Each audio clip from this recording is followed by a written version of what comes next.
Welcome to Stayf Drawers. I'm Stayf, a Dutch artist, and in this video I'm going to do a small review about Procreate Pocket for iPhone 4.0. And it's almost similar to Procreate 5.1 for the iPad. Of course, this is a much smaller screen, so the guys at Savage Interactive have improved it and made it available for your iPhone. And I'm just gonna go over a lot of the settings and also the functions. First you start out with the gallery, that's the same. And I'm just gonna open up a new canvas. And now you can even make a big size canvas of 7,000 by 5,750, which is a very big canvas. But you know, when you check the canvas, and you know, everything is a little bit different because they don't have the symbols but just the name. So when you check it, the canvas information, and go to layers, then you see that you can only use one layer with such a big file size. But you know, it's just because you're using an iPhone. If you have an iPad Pro, you have around, I think, 7 layers to work with.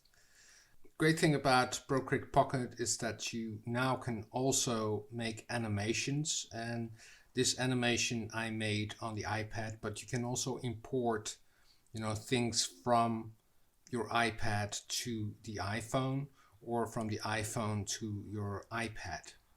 They made a lot of modifications to, you know, make it usable for the iPhone.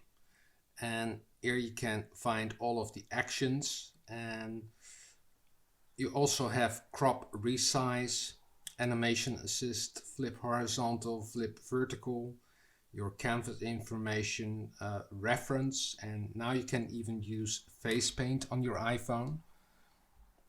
So when you tap on it, you see your face, and then you can, you know, draw on it.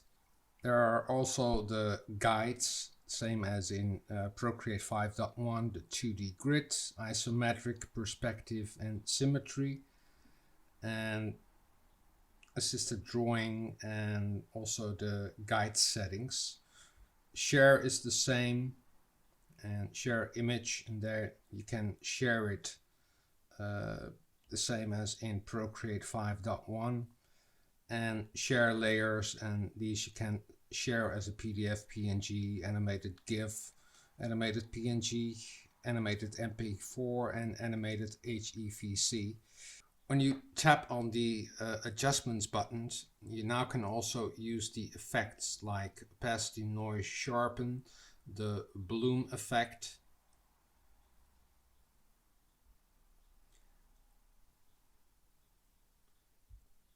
and the glitch effect, and you can diverge, and all of the other settings as well. Same you can use in Procreate 5.1. When you tap on the screen, you can cancel it. You can also use the halftone effect and use the screen print and newspaper. I'm just going to use the full color.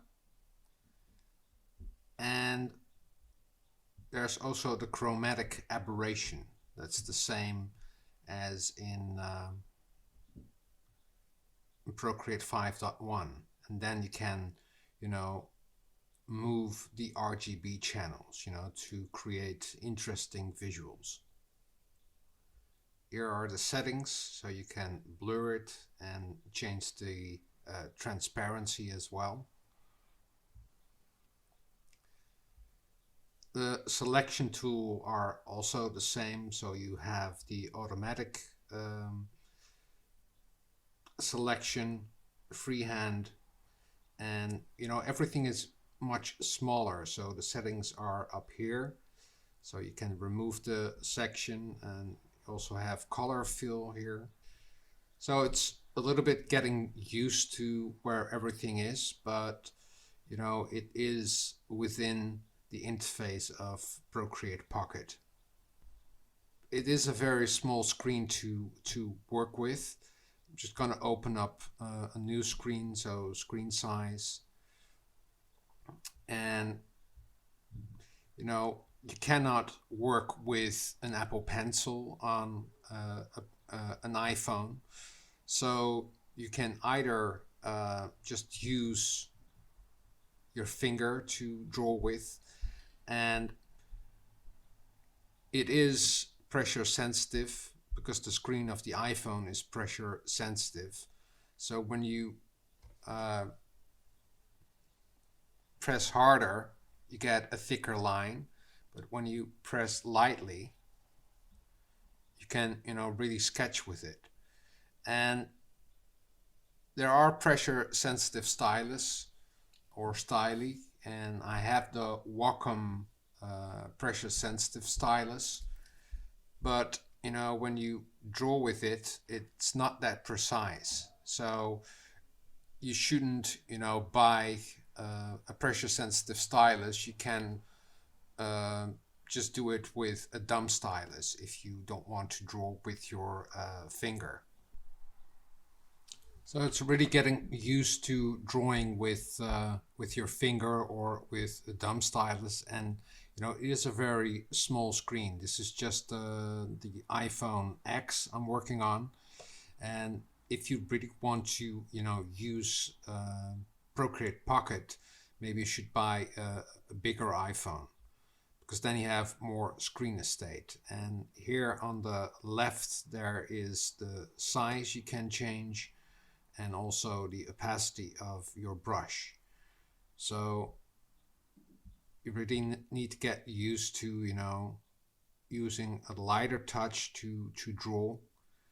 And great thing about the brushes is that you have the same brushes as in Procreate 5.1, but you can also import your own brushes. So I imported the Stayf Procreate impressionistic brushes, and I went outside, you know, just to check out Procreate Pocket, and if you could, you know, paint on plein air, so painting outside. So I took my iPhone and just tested Procreate Pocket, and this is an image I painted with my own brushes, and it's great, you know, for impressionistic painting.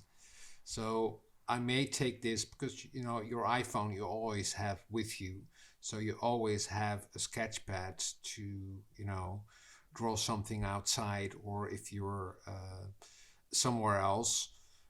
So it's a very powerful app, but you really need to get used to, you know, painting on such a small screen. I hope you enjoyed this video, and if you like it, please give it a thumbs up. Subscribe if you haven't subscribed already, and don't forget to hit that notification bell, because each time I upload a new video, you get a notification. Drawing is fun, and practice makes perfect. See you next time. Doodles!